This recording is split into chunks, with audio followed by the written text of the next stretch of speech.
Hello, I'm Shilpa Krishnan from the Division of Physical Therapy at Emory University. The title of my study is Identifying Needs and Barriers to Stroke Rehabilitation for Minorities in Metro Atlanta. Stroke is the fifth leading cause of death in Georgia, where Georgians have higher incidence of stroke than the national average and higher mortality, especially amongst African Americans. The prevalence of stroke is more in young adults.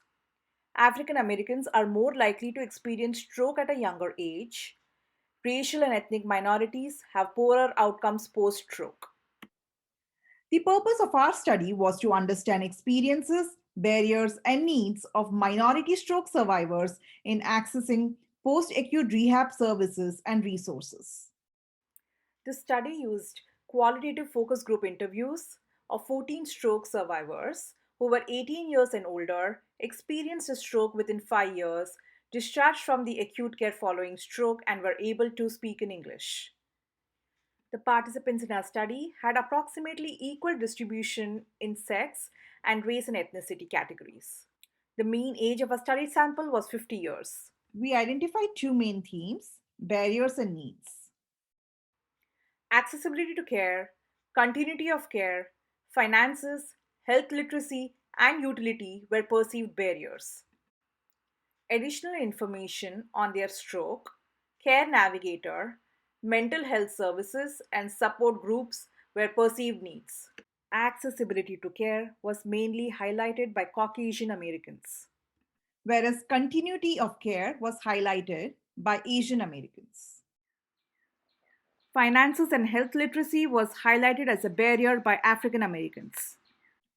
For needs, the need for a care navigator was highlighted by Asian Americans.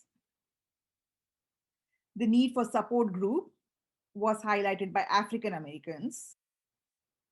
Both African Americans and Caucasian Americans highlighted the need for mental health services. Although only 50% of individuals who were Asian Americans highlighted the need for mental health services, it's important to note that although there might be an inherent need, this population may not perceive this to be a need. This chart shows the distribution of services and needs across age groups less than 49 and more than 49 years. Individuals more than 49 years highlighted a need for finances and utility of information.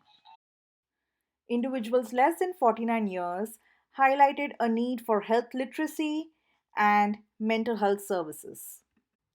This table shows exemplar quotations. For finances, an individual mentioned, because of finances, I wasn't able to do my therapy as I desired to.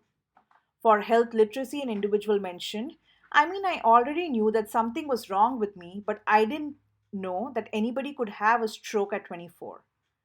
For mental health services, an individual mentioned, I'll tell you in retrospect, I wish they had offered me some kind of mental health counseling.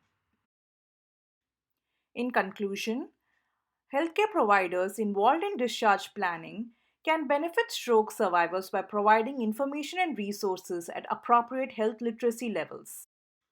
Future work must include perspectives from other minority community members such as Hispanic and the LGBTQ community. In addition, we must identify the needs of caregivers as well. Thank you, and I would like to take any questions.